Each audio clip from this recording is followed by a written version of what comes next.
Howdy chaps, welcome back to another fantastic episode. We're on to part 3 of the sill panel. Yes, it's dragging out a little, but it isn't exactly a 5-minute task because it involves repairing the A, B and C pillars in the process and taking off the sill panel. Isn't too bad, but if you're taking off the inner sill panel, then the job becomes really big.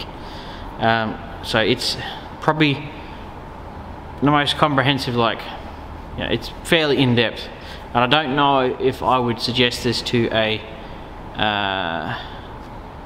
person who's just starting out.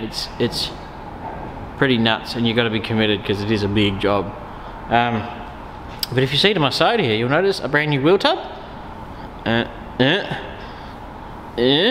Somewhere there. There's a dog leg and a rear quarter and an inner rear quarter. So I'm also after the sill panel and the A and B and C pillars. We're actually going to continue along the car and do that little bit of rust that's in the wheel arch there. It's actually kind of funny when you're doing this backwards on the camera. There's a dent there, and we'll do the lower rear wheel arch as well. And yeah, so these are amazing. You can actually buy for XWs and XYs just this bottom section, but it's not as good as this piece. And I cannot for the life of me understand why they don't make this outer wheel tub for coupes, but if they did, they would sell a metric crap ton of them. Absolutely thousands and thousands and thousands of them, because every single coupe either needs this bit, that bit, or all the wheel arch. They would sell these like hotcakes on Falcons. They need to do these for the bottoms of this for XA, B and Cs. Anyway, let's stop rambling. We've got some new bits. We're not going to do them today, but let's continue on with the sill panel, eh?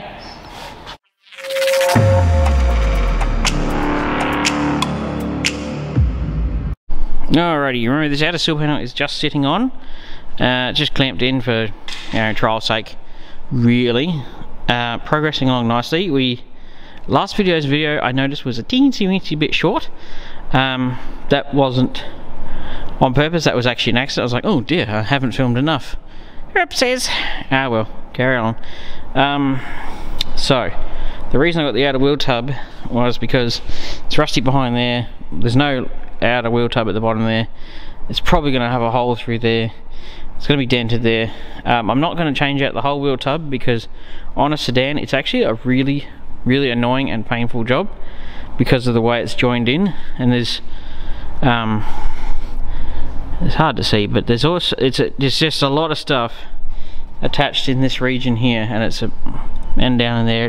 You'd have to take the quarter panel off and do a whole lot of work, and I don't really want to. I was gonna get a whole quarter panel, but for some reason they seem to be out of stock, and I'd have something to say. I think that's got something to do with COVID. Plus they were $1,600 and a dog leg was like, I don't know, $50. The well, that piece was like $40, and the outer was $150. You know, it's still probably going to work out cheaper for me to repair it. I mean, these outer rear quarters for these XYs and XWs are actually really good. Actually, really good. And this is just a dent. So that's not rust. That's rust, but that's, you could do that in a couple of hours, depending on how bad the inner is. It's not as that bad as I thought. But yes, that's not a big deal. And so I thought that this actually quarter panel is actually quite good. It's not rusty behind or around the gutters, so I thought, nah, we'll repair this one. But we're going to put a rear door skin on, a new front door and a new guard. And we'll probably all do that relatively soon.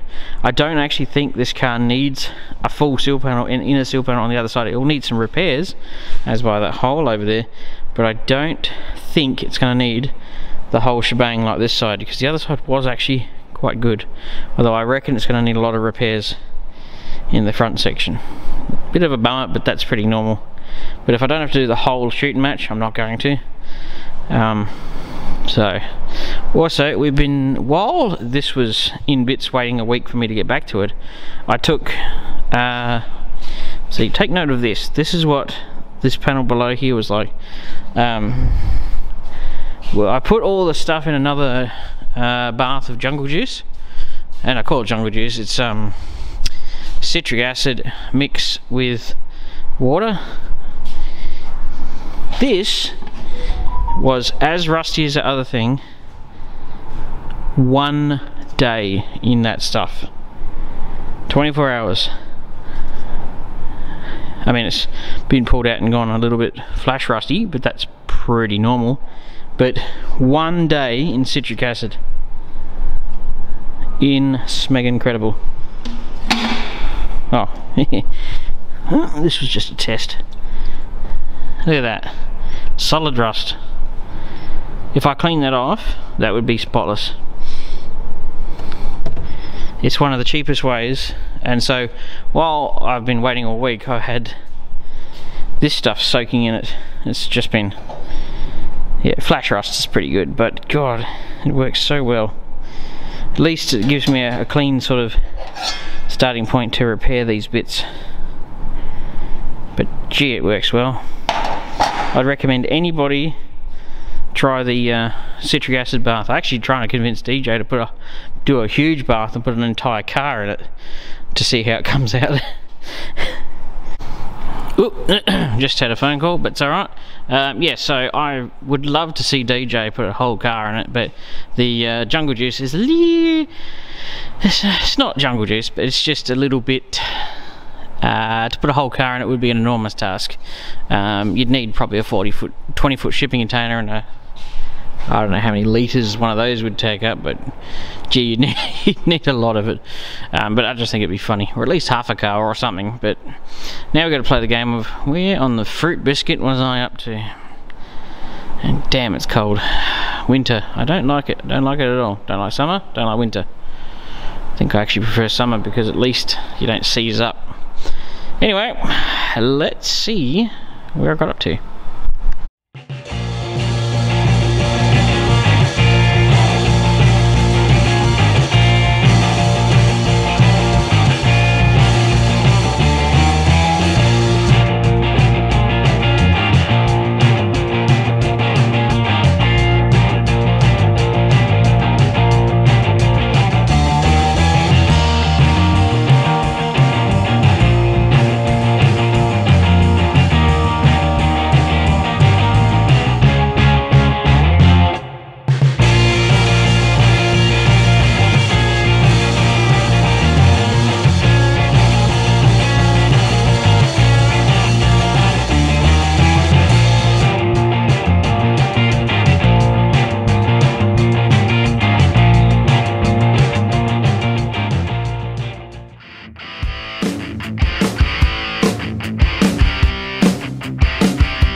Alrighty, before I was fighting a bit of radio noise, now I'm fighting the rain. However, I thought I'd just run you through.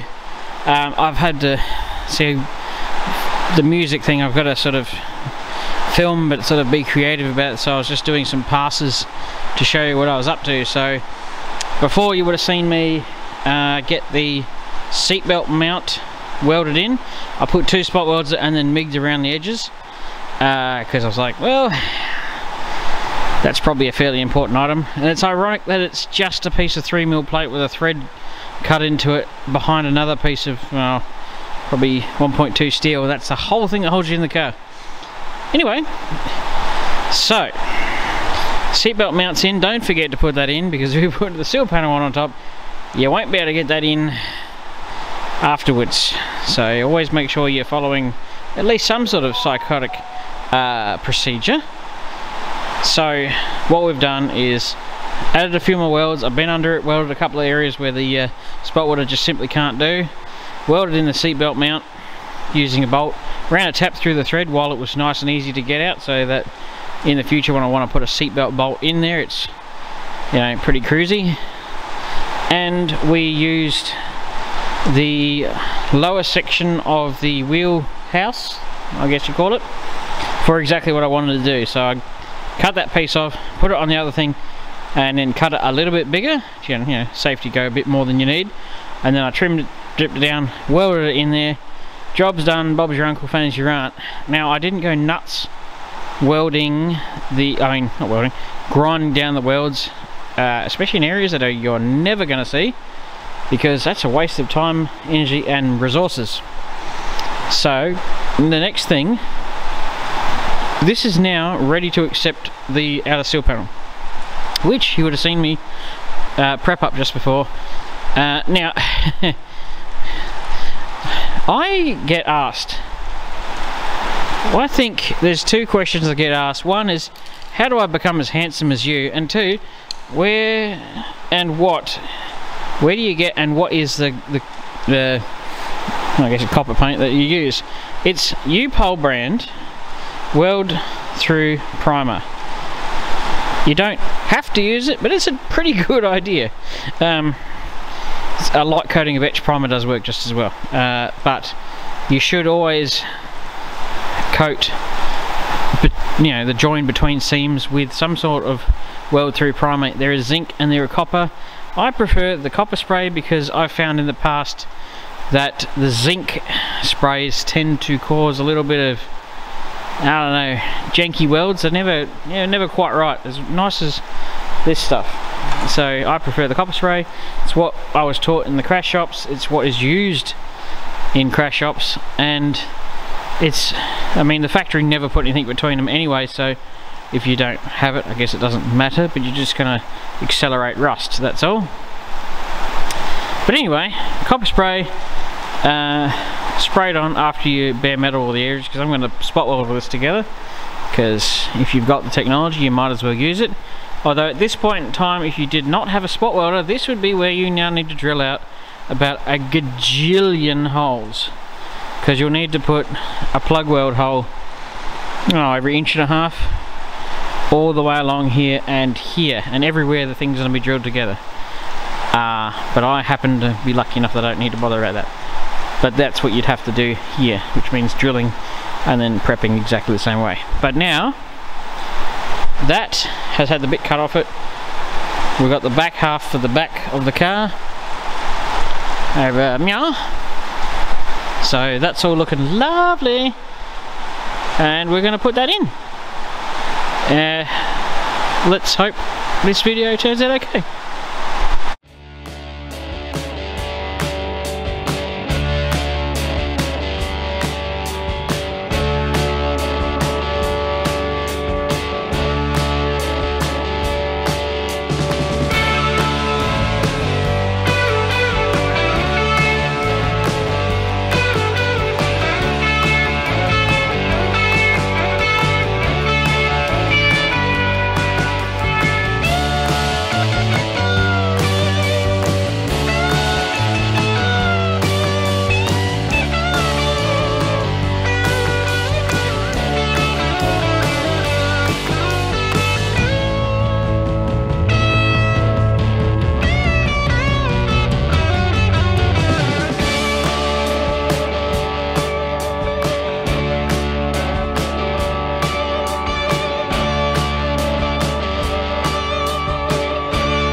Alrighty, if people think that's awesome, it is. However, that some bitch weighs about 30 kilos and gee, it gets heavy after a while.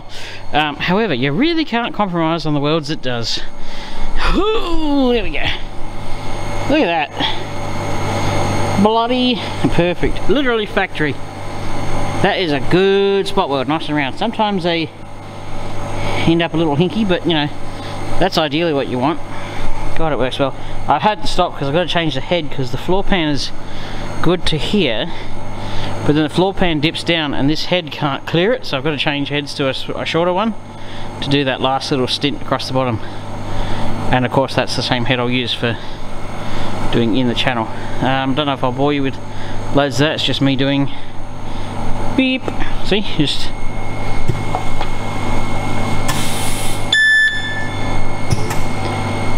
panel beating. It's really difficult, really difficult. Just got to press a button. But you know, some people drill a hole. Well, see, that's why spot welding is so much better. Because if you got to do it the old-fashioned way, you got to drill a hole through it, make it, and then you got to grind it down. However, this you can pretty much. It doesn't even halve it. A third's the time. Well, maybe even a tenth the time. It just makes the job so much easier. Every time I thought about selling this machine, I then do something like this and realised, no, keeping it was a good idea. Alright, see you in a second.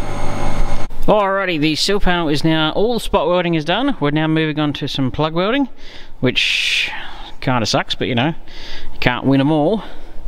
Done the sill panel to the front wheel tub. I've drilled a couple of holes in there for the 2 plug welds that go here and here.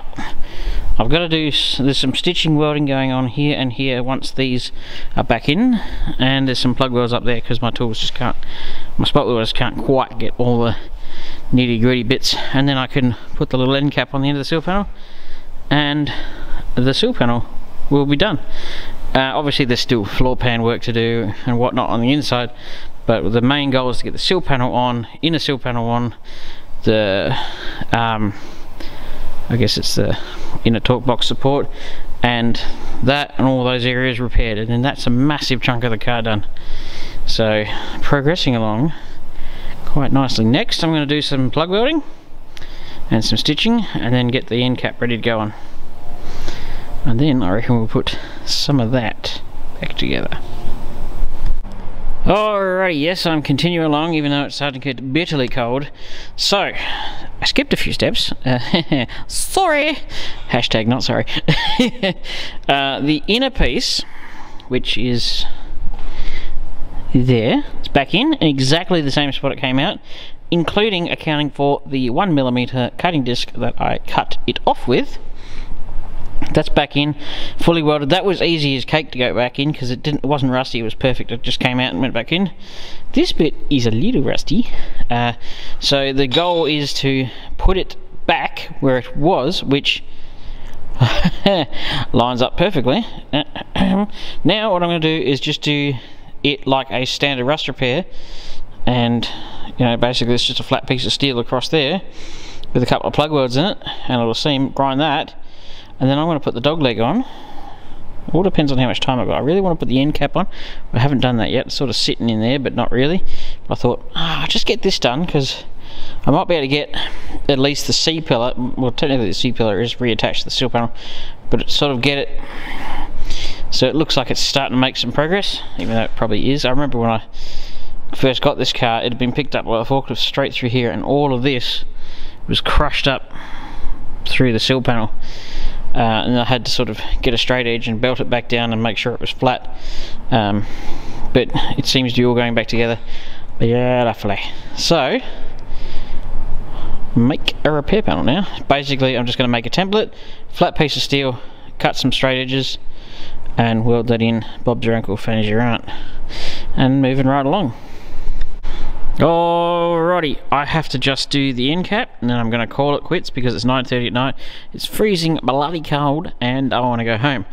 But the inner is in, the outer is in, the outer is repaired, the dog leg is on. Now I will say that those dog leg sections are not the greatest quality. they do require quite a bit of fettling to make them work. Whereas the sill panel is quite a nice piece. Not all rust repair panels are made equal. So the sill panel was excellent, the inside was alright, the piece that was made was better than your stock, perfect. The dog leg,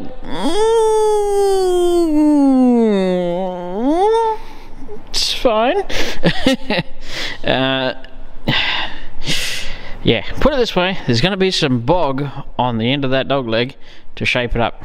What I might do is when I put the door back on, there's supposed to be a style line in that I'll show you over here, the original dog leg that come off, because I saved it. It's a very subtle style line, but it does dip. It lines up with the door, so when I put the door on, I'll have to give the old dog leg a little bit of a heave-ho. It's so subtle. I mean, I can see why they don't care too much, but yes, there is actually supposed to be a little style line in that, and that one, I mean, I've seen them before in the past where they have been there, but very subtle. That one's pretty much non-existent. But what I'll do is when I put the door on, I'll do the old hammer on hammer trick, because I know you're not supposed to, but it works really well, and I'll mark out where the line is, and just below it I'll smack the living snot out of it. I might even heat it up a little bit and smack it in to recess to have the style line in it, because it does actually, it's supposed to come in and then just sort of fade off to nothing, just supposed to finish off that line that goes down the doors, which I guess is sort of similar as that, but it's supposed to be in the dog leg. But anyway, dog leg's in. See, the whole C-pillar is now done.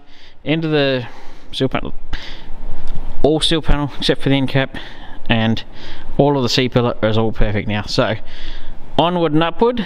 I'm going to give that a bit of a whoosh with some etch primer and head that way. All we're going to do is prep the surfaces for that, give it a bit of a tickle, and we might even spot weld that one on. See you in a second.